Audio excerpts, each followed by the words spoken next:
Hello, students! Tudo bem com vocês? Vamos começar nossa atividade aqui. Nós vamos relembrar, na verdade, quais são as regras do Simple Present, para que vocês possam memorizar direitinho. Eu sugiro até que vocês assistam a esse vídeo pausando um pouquinho, anotando as principais informações no caderno de vocês, tá bom? Que tempo verbal é esse Simple Present? O Simple Present é o tempo verbal utilizado para falar de ações que acontecem no nosso dia a dia, ações que são costume, ações que são rotina, tá?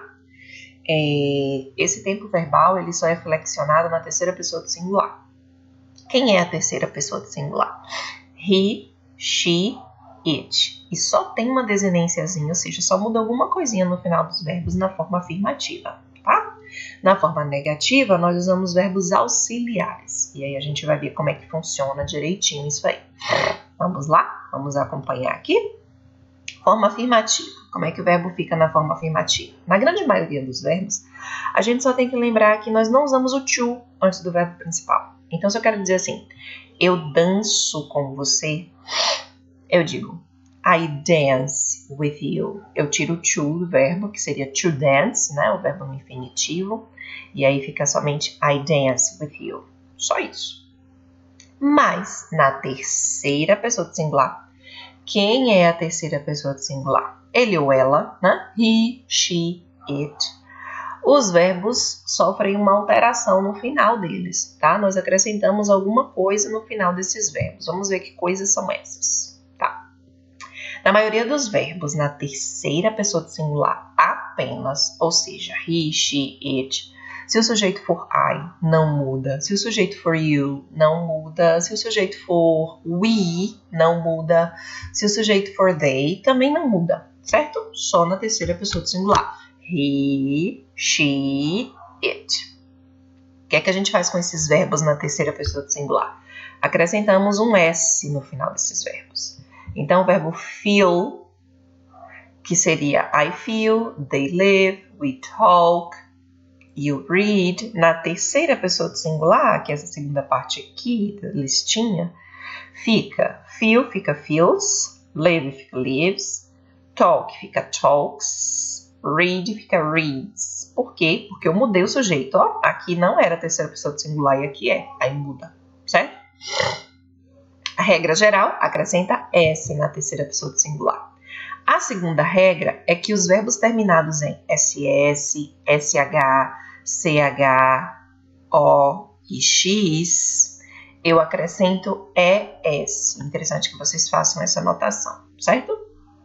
Ou seja, o verbo has, o verbo wash, o verbo watch, o verbo go, o verbo relax, por exemplo, como terminam nessas terminações aqui, ó, eu não vou acrescentar só S, eu vou acrescentar ES. Então, pass fica passes, wash fica washes, watch fica watches, go fica goes, relax fica relaxes. Por quê? Porque terminou aqui nessas terminaçõezinhas que eu marquei aqui para vocês e é a terceira pessoa do singular, tá? A última regra especial que a gente tem que lembrar é que os verbos que terminam em Y e antes do Y vem uma consoante, eu vou tirar o Y na terceira pessoa do singular, tá? Eu vou tirar o Y e acrescentar IES. Por exemplo, o verbo study, copy, cry, fica studies, sem o Y, com o I no lugar, copies e cries. Ô, professora, e se antes do Y vier uma vogal e não uma consoante? Aí é diferente. Volta para aquela regra principal lá, aquela de acrescentar apenas o S. Olha aqui. Ó, verbos terminados em Y, mas antes do Y vem uma vogal, eu acrescento apenas o S, como é o caso do verbo play, que vocês conhecem muito bem. Play fica plays, say fica says, na terceira pessoa do singular. Então, lembrando, quando o sujeito for I, you, we e they, o verbo não muda, tá? Mas se for terceira pessoa do singular, o verbo eu acrescento S, ES ou IES, a depender da terminação, certo? Ah, e o verbo have, ele não obedece essa regrinha. Tem dois verbos que são chamados de irregulares no presente, que são o verbo to be, que vocês já sabem como é o verbo to be, porque a gente já trabalhou bastante. I am, you are, he is, she is, it is, we are, you are, they are. Isso aí vocês já sabem. Mas tem também o verbo have, que na terceira pessoa de singular, em vez de ficar haves, com S no final, fica has, H-A-S. É a única alteração também, tá bom? Vamos agora lembrar como é que fica a forma negativa. Na forma negativa, pessoal, não existe mais esse negócio de acrescentar S, ES ou IES aos verbos, não, tá? Os verbos ficam na forma normal para todo mundo, inclusive para a terceira pessoa de singular. O que é que muda? Eu acrescento um verbo auxiliar antes do verbo principal. O verbo auxiliar do presente pode ser do ou pode ser does. Olha eles dois aqui nessa segunda linha. Do ou does. Tá? Do eu uso para quase todas as pessoas, que é o caso de I, you, we e they. E o does eu uso antes dos verbos que estão acompanhados de terceira pessoa do singular. Por exemplo, e sem esquecer, não é negativa sem ele, do not, né? Então eu escrevo do not ou does not, que pode ser escrito também na sua forma contracta, né? Na sua forma mais reduzida. Olha um exemplo aqui. Eu não falo italiano, eu quero dizer isso, eu quero negar. Eu não falo italiano. O que é que eu faço? Eu uso o verbo auxiliar do presente, que é o do mais o not, que eu posso escrever do not, tranquilo, também tá certo. Ou eu posso escrever don't, ó. Então eu digo I don't, ou do not, tá? Tanto faz. Speak Italian. Então, para negar uma frase no presente, eu uso don't na frente, mas se o verbo for terceira pessoa do singular, não vai ser mais don't, vai ser doesn't. Mas o verbo não muda, certo? Então aqui agora eu já quero dizer que ela não almoça em casa. Então eu vou dizer she doesn't e não she don't, porque é terceira pessoa do singular. She doesn't ou does not também tá certo.